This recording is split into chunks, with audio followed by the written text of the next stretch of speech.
How to grow. Many think it's about becoming harder, faster, and colder. They tell you that feelings are just noise, and empathy is a weakness for the poor. Today, Silas meets a man who followed that advice to the letter, a man who reached the top by leaving his humanity at the bottom. But through the eyes of a stray dog in a broken machine, Silas discovers a terrifying truth. A success mindset without a heart is just a sophisticated suicide. Today, we're not just talking about winning. We're talking about surviving your own success. His name was Sterling. He was the man Silas was supposed to admire, the savior of the town's dying economy. Sterling didn't just work, he obsessed. He boasted about sleeping 3 hours a night and pruning his life of all distractions. When Silas first stepped into his office, he saw a man who had turned himself into a diamond, hard, brilliant, and utterly cold. Sterling offered Silas a seat at the table. He saw Silas's talent for turning scrap into light and wanted to use it. But Barnaby refused to enter the room. The dog sensed something Silas was trying to ignore. Sterling was a man with no scent, no warmth, no life, just the smell of ozone and expensive ink. The first crack in the mirror appeared during a late-night session. Sterling's phone rang. It was his daughter's birthday. He silenced it without looking. "Sacrifice is the currency of the elite, Silas," he said, his voice as smooth as a razor. He spoke of his family as legacy assets, not people. Silas remembered the old radio he was fixing. It needed a heart to resonate, or it was just a box of wires. Sterling had cut his own heart out to stay efficient. Scientifically, Silas was witnessing empathy erosion. When the brain focuses purely on power, the neural pathways for compassion begin to wither away. Sterling wasn't a leader. He was a machine that had forgotten it was ever human. Sterling took Silas to the factory floor. He showed Silas his best employees, men who had given up their health, their hobbies, and their sleep to hit Sterling's targets. They looked like ghosts in high-vis vests. Sterling praised their total devotion. Silas realized that Sterling didn't just sacrifice others. He had sacrificed himself first. He had mutilated his own soul to fit into a corporate mold.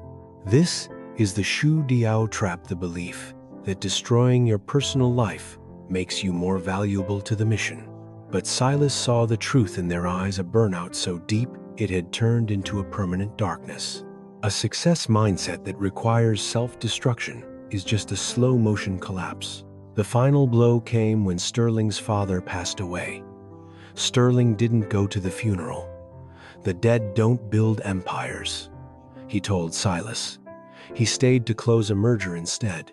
Silas looked at the man and felt a profound chill. If Sterling could treat his own father's life as a mere interruption, what would he do to Silas? What would he do to the town? This is the logic of a parasite. It survives by consuming the host, even if the host is its own history. Silas realized that Sterling's success was a desert, vast, empty, and devoid of any water to sustain life. The man had no roots, and a tree with no roots eventually falls, no matter how tall it grows. Why was Silas so repelled? His brain was detecting a biological mismatch. Humans are wired for cooperative survival. Our mirror neurons allow us to feel the state of those around us. When Silas looked at Sterling, his mirror neurons found nothing to reflect. It was like looking into a void. Sterling was suffering from hubris syndrome, a clinical disorder where power changes the brain's chemistry, making the person arrogant, isolated, and incapable of hearing warnings. Sterling thought he was a god, but he was actually just a biological error. Silas realized that to follow Sterling was to rewire his own brain into a prison. The deal was finalized. Sterling handed Silas a contract that would make him rich, but it required Silas to dismantle his old neighborhood to build a luxury warehouse. "It's just progress, Silas. Don't be emotional," Sterling whispered. Silas looked at the contract, then at the window where he could see the distant glowing lights of the homes he had fixed. He looked at Barnaby, whose life depended on Silas's heart, not Sterling's money. Silas understood the logic now. If he signed, he would become the mirror. He would become heartless. He would become Sterling. And he knew that the ghost of the man Sterling used to be was screaming for help from inside that expensive suit. Silas put the pen down. "I'm an alchemist, Mr. Sterling," Silas said, his voice steady. "I turn junk into light, but I won't turn my neighbors into ash." The mask finally slipped. Sterling's face contorted into something jagged and cruel. The ditch gnaw was revealed. "You'll die a nobody in the rust, Silas," he spat. But as Silas walked out, he felt a surge of dopamine that money could never buy the reward of moral integrity. He walked back to his basement, back to the scrap metal and the tangled wires. He was poorer in his pocket, but for the first time, his success mindset was unbreakable. He had chosen to be a man, not a machine. A year later, the skyscraper stood empty. Sterling had been ousted by his own board, the same loyal followers he had taught to be heartless. They did exactly what he would have done. They cut him out when he was no longer efficient. Silas heard that Sterling was alone in a vast mansion, with no one to call and no one who cared. Silas, meanwhile, had turned his neighborhood into a solar co-op. They had light because they had each other. The logic was clear. The heartless man builds on sand. The man of integrity builds on rock. Success is only real if you have a soul left to enjoy it. How to grow? You grow by realizing that the most important thing you'll ever build is your character.